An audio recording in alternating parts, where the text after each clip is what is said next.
Can an ordinary man change history with nothing but determination? This is the story of Abebe Bikila, a young Ethiopian whose journey began far from stadiums and cheering crowds. His life was shaped by hard work, discipline, and a quiet strength that few people noticed. Until one day, the whole world did. At the African Archive, we bring African history to life through the people who lived it. If you enjoy thoughtful, well-researched documentaries like this, please subscribe and join us as we uncover the stories that shaped our continent. Before Abebe Bikila became an Olympic champion, he was simply a young man growing up in the Ethiopian highlands, helping his family, and walking roads that would one day prepare him for an extraordinary journey. And that is where our story begins. Chapter 1. Before the race. Long before the world knew the name Abebe Bikila, life moved quietly in the Ethiopian highlands. As the sun rose over the mountains, farmers walked to their fields carrying simple tools. Shepherds led sheep and goats across open hillsides in search of fresh grass. Women collected water from nearby streams, while children helped their families before making the long walk to school, if there was one nearby. Life was not easy. The land was beautiful, but it demanded hard work. Every day meant walking long distances, climbing steep hills, and walking from sunrise until evening. Strength was not something people trained for. It was simply part of everyday life. It was into this world that Abebe Bikila was born on August 7, 1932. In the small community of Jeto, near the town of Mendaida. His family lived much like their neighbors. They farmed the land, cared for animals, and depended on the changing seasons. As a young boy, Abebe spent many hours herding sheep and cattle across the hills. Without knowing it, those long walks and runs through the mountain paths were building the endurance that would later make him famous. But to those around him, he was simply another village boy. There were no stadiums nearby, no coaches, no running tracks. No one spoke about the Olympic Games. The future seemed likely to follow the same path as the generations before him. As Abebe grew older, Ethiopia itself was changing. When he was still a child, Italian forces invaded the country. Families across Ethiopia saw soldiers pass through their towns and villages. Many lived with uncertainty as the country endured years of occupation before Emperor Haile Selassie returned after the Second World War. Like many young Ethiopian men, Abebe eventually left his village in search of work. He traveled to Addis Ababa, the capital, where life was very different from the quiet countryside he had always known. The streets were busier. More people came from different parts of the country. New opportunities and new challenges waited there. In time, he joined the Imperial Guard. The Guard was responsible for protecting Emperor Haile Selassie and required discipline, physical fitness, and commitment. For Abebe, it was more than a job. It was a chance to build a new life. Even there, he did not think of himself as a future champion. He was a soldier. He followed orders. He trained hard. He did his duty. No crowds cheered for him. No newspapers wrote about him. He was simply one among many young men serving their country. But someone would soon notice the quiet soldier who seemed able to run farther than everyone else. And a life that had begun on the mountain paths of rural Ethiopia was about to take an unexpected turn. Chapter 2. The soldier who could run. Life in the Imperial Guard demanded discipline. Every day began early. Soldiers trained hard, followed strict routines, and stayed ready to serve at any moment. They marched for long distances, exercised for hours, and learned to depend on both their strength and their determination. For Abebe Bikila, the training felt familiar. The long runs that challenged other soldiers reminded him of the hills where he had grown up. Years of herding animals across the Ethiopian highlands had given him strong legs, steady breathing, and remarkable endurance. Before long, people began to notice. Abebe was not the loudest soldier. He did not seek attention or praise. He simply kept running. His ability caught the eye of Niskenen, a Swedish coach who was training Ethiopia's distance runners. Niskenen believed that Abebe had extraordinary potential. He invited the young soldier to train seriously for long-distance racing. For Abebe, it was the opportunity of a lifetime. Training became part of his daily life. Before sunrise, he ran through the streets and hills around Addis Ababa. He repeated the same routines day after day, building his strength one step at a time. There were no shortcuts. Every mile had to be earned. His progress was steady. Race after race, he showed that he could compete with Ethiopia's best runners. His calm nature never changed.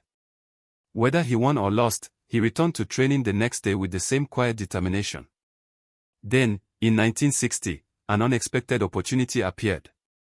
Ethiopia was preparing to send athletes to the Olympic Games in Rome.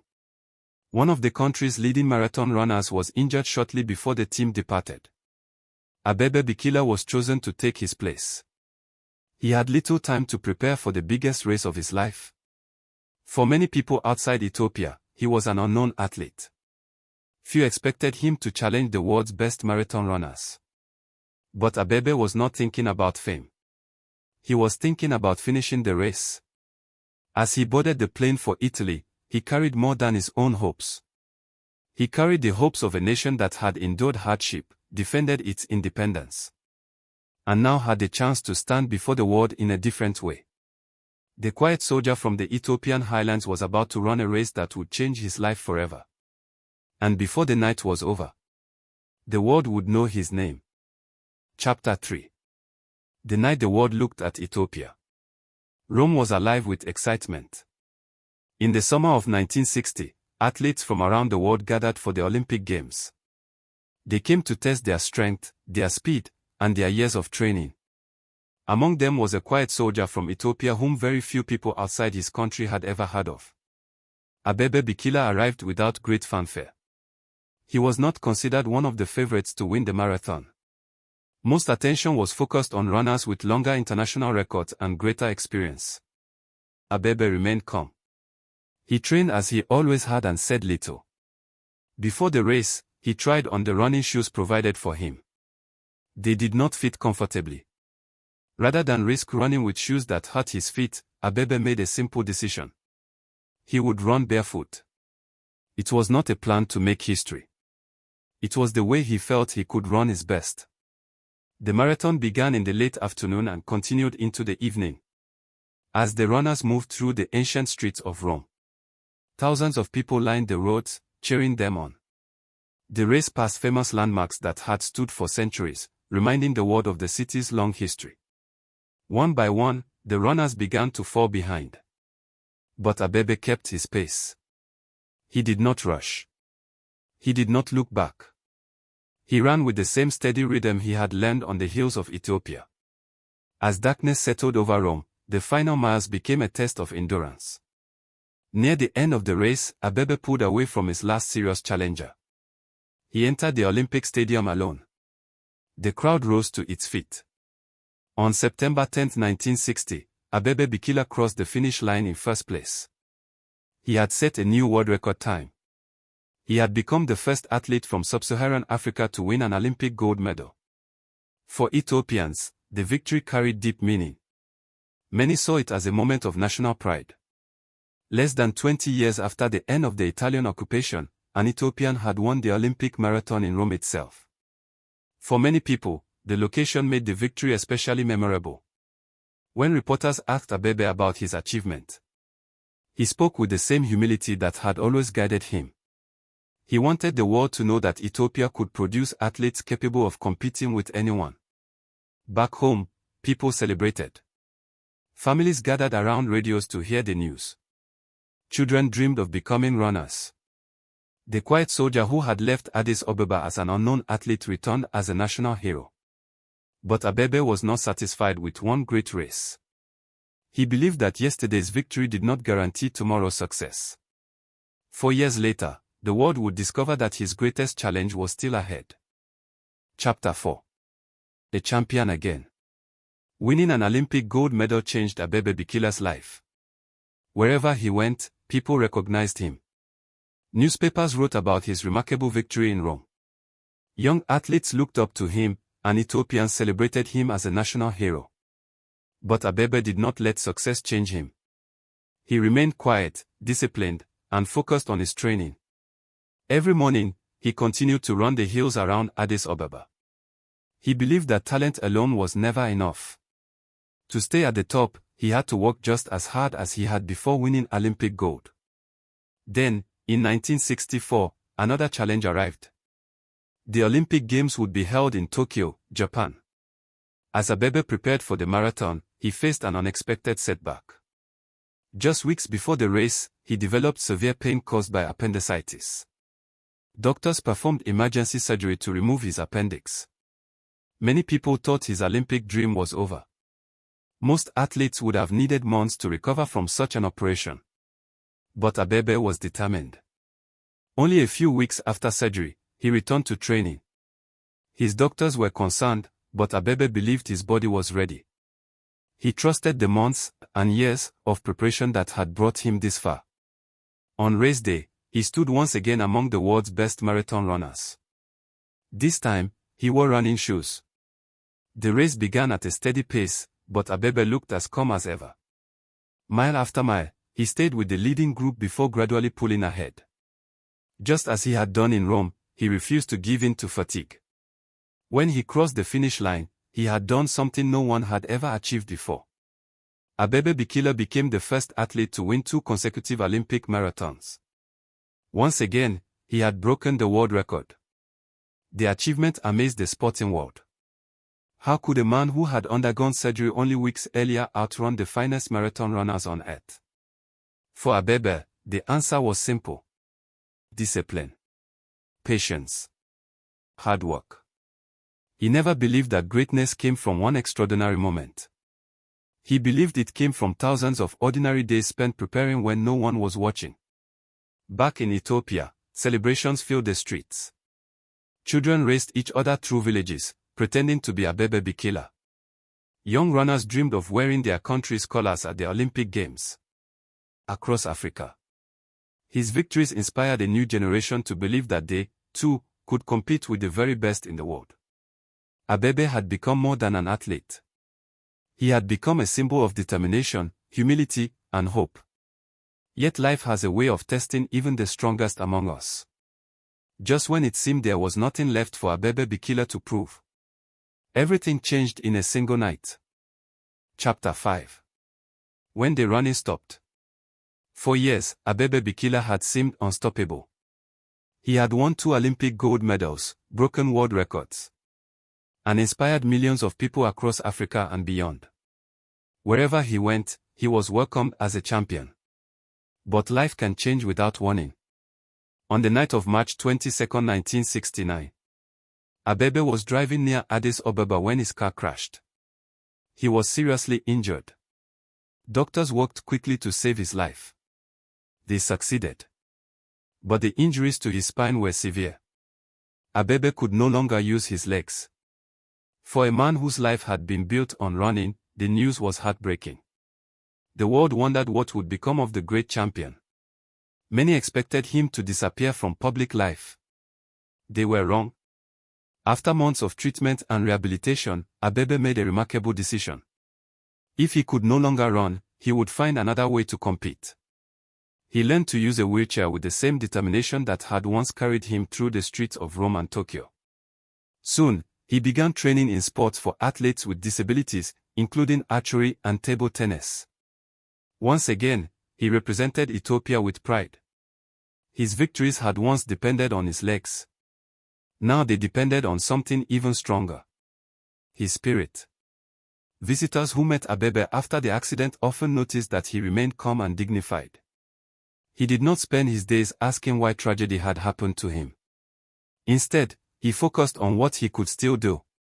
He became an example of courage in a different kind of race. Not a race against other athletes. A race against despair.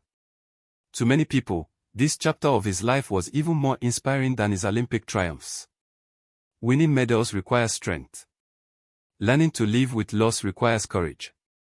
Abebe showed that true greatness is not measured only by how high a person can climb. It is also measured by how they respond when life brings them down. Although his health continued to decline, he never stopped encouraging others. He remained a proud Ethiopian. grateful for the love of his family, the support of his country, and the respect of people around the world. The shepherd who had become an Olympic champion had lost the ability to run. But he had not lost the qualities that made him extraordinary. His greatest legacy was no longer the speed of his feet. It was the strength of his character. And that is the kind of victory that time can never take away. Chapter 6. What remains? On October 25, 1973, Abebe Bikila died at the age of 41. The news saddened Ethiopia and the sporting world. Thousands of people gathered in Addis Ababa to honor a man who had brought pride to his country and inspired millions far beyond its borders. But Abebe's story did not end with his death. It continued every time a young runner laced up a pair of shoes or chose to run without them. It continued every time an athlete refused to give up after a setback. And it continued every time an ordinary person discovered the strength to keep moving forward. Abebe Bikila changed the way the world saw African athletes. Before his victories, many people doubted that African distance runners could dominate the world's biggest races. After Rome and Tokyo, those doubts began to disappear. In the years that followed, runners from Ethiopia, Kenya, Uganda, and other African countries became some of the greatest distance runners in history. Abebe had shown them what was possible. Yet those who knew him remembered something even greater than his victories. They remembered his humility. He did not boast about his success. He did not seek fame. Even after becoming one of the world's greatest athletes, he remained a quiet man who believed that hard work spoke louder than words. His life also reminds us that greatness is not measured only by our best days. It is measured by how we face our hardest ones. When Abebe lost the use of his legs, he refused to let despair define him. Instead, he found new ways to compete, to inspire, and to live with dignity. Perhaps that is why his story still touches people today. Not because he ran barefoot. Not because he won 2 Olympic gold medals. But because he showed that true champions are not made by medals alone.